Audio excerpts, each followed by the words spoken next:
Gulbarga district के हारे हुए एमपी अपोजिशन लीडर मल्लिकार्जुन खड़गे जी का स्टेटमेंट आता है। कर्नाटका का अंदर जो माहौल को ख़राब किया जा रहा है, जो हिंदू मुस्लिम को डिवाइड कर जो डिवाइड एंड रूल पॉलिसी चल रही है, उसका ज़िम्मेदार मुस्लिम तंजीमों को और ऑल इंडिया मजलिस इत्तेहादुल मुस्लिमीन को उन्होंने अपने स्टेटमेंट में कहा है कि माहौल को ख़राब करने का काम एमआईएम कर रही है, जबकि खुले तौर पर वाज़ेह है, हर सोशल मीडिया के थ्रू जिनके पास मोबाइल है वो देख रहे हैं, पूरे वीडियो वायरल हो चुके हैं और वो लोग सीना ठोक कर कह रहे हैं कि ये काम हमने किया। पर अपोजिशन लीडर आसान टारगेट जो मुसलमान है उसको करते हुए नज़र आ रहे हैं। बजरंग दल के खिलाफ कुछ भी नहीं बोलेंगे, संघ परिवार के खिलाफ कुछ नहीं बोलेंगे, राम सेना के खिलाफ कुछ नहीं बोलेंगे, जबकि ये लोग खुले तौर पे वीडियो पर कर्नाटका का माहौल ख़राब करने का काम कर रहे हैं। पर आप इन लोगों को कुछ नहीं बोलेंगे। एआईएमआईएम सिर्फ कर्नाटका स्टेट में नहीं, पूरे इंडिया के अंदर सबको एकजुट करने का काम करती है। अभी हाल ही में जो मुसलमानों के घर टूट गए, वहाँ पे असद साहब विजिट करे, उसके बावजूद जहाँ पे हमारे हिंदू भाई के घर टूटे हैं वहाँ पर भी असद साहब विजिट करते हैं। यानी कि सबकी बात करने वाले हमारे बैरिस्टर असदुद्दीन अवैसी साहब हैं। कर्नाटका के अंदर जो माहौल को ख़राब किया जा रहा है, आप हिस्ट्री निकाल कर देखिए। जब बात गुलबर्गा की आएगी तो गुलबर्गा को कलबुर्गी करने वाले आप, हमारे मरहूम क़ायद क़मरुल इस्लाम साहब की मिनिस्ट्री निकाल कर उनको जो दुख दिया, जिसकी वजह से उनकी जान चली गई, उसके ज़िम्मेदार आप।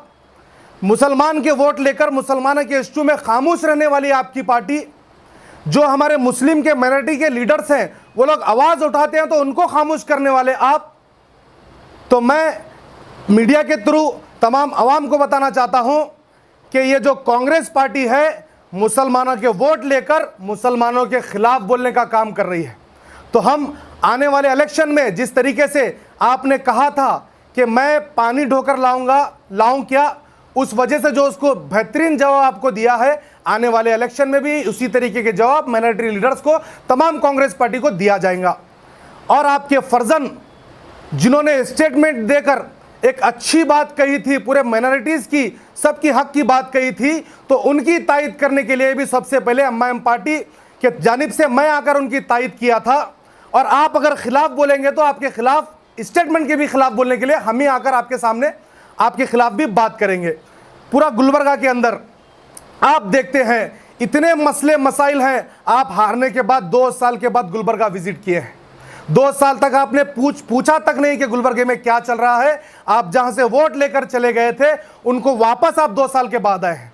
इतने मसले हमारे सामने हैं, इतने परेशानी हमारे सामने है। आपको करना यह चाहिए था, आरएसएस को बैन करने की डिमांड करनी चाहिए थी, बजरंग दल को बैन करने की डिमांड करनी चाहिए थी, राम सेना को बैन करने की डिमांड करनी चाहिए थी। क्योंकि आप देखते हैं अलन के अंदर इतना बड़ा इश्यू हुआ, 4 फतरे मारने के इल्जाम में पूरे अलन के लोगों को उठाकर जेल भरने का काम किया गया। आपकी चुप्पी नहीं हुई खोले, आप मुंह नहीं खोले, वहां के लोगों के हक के लिए आप आवाज नहीं उठाए। हत्ता कि यह हो गई, जो दरगाह की जमीन पर जाकर पूजा करने के लिए गए थे उसका साथ देते हुए कांग्रेस के लोग भी वहां पर जाकर पूजा किए हैं। आप देखते हैं हुबली के अंदर भी इसी तरीके की काबूतुल्लाह की बेहरमती की गई। अपनी हक की आवाज उठाने के लिए मुसलमान बाहर आए तो उन लोगों को जेलों में भरने का काम पुलिस कर रही है, आप फिर भी खामोश हैं।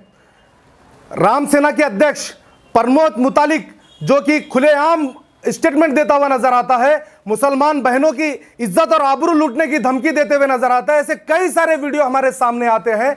फिर भी हमने जिनको इतने सालों से वोट देकर जिताया, हमारे माइनॉरिटी के लीडर्स भी, अपोजिशन लीडर भी, जितने भी जो हमारे बीच आते थे कांग्रेस पार्टी को वोट देने के लिए, वो लोग सारे के सारे खामोश हैं, गुलामी करने पे मजबूर हैं और गुलामी कर रहे हैं अपनी जाती मुफाद के लिए।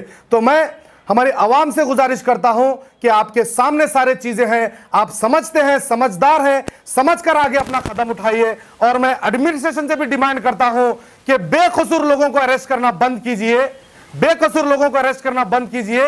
जो लोग आपके सामने वीडियो वायरल है, जो लोग कह रहे हैं खिलाफ, जो लोग दंगे भड़काने का काम कर रहे हैं, अभी 24 तारीख को भी यहाँ का खुद को जो है ना स्वामी कहने वाला वो भी 24 तारीख को शोभा यात्रा कर अलन का माहौल खराब कर रहा था। मुझे फक्र है मेरे हिंदू सेक्युलर भाइयों पे जिन्होंने उनका साथ नहीं दिया। वो रैली पूरी तरीके से फ्लॉप हुई। मैं फिर एक बार तमाम मीडिया के चैनल वालों का शुक्रिया अदा करते हुए अपनी बात को खत्म करता हूं। जज़ाकल्लाह।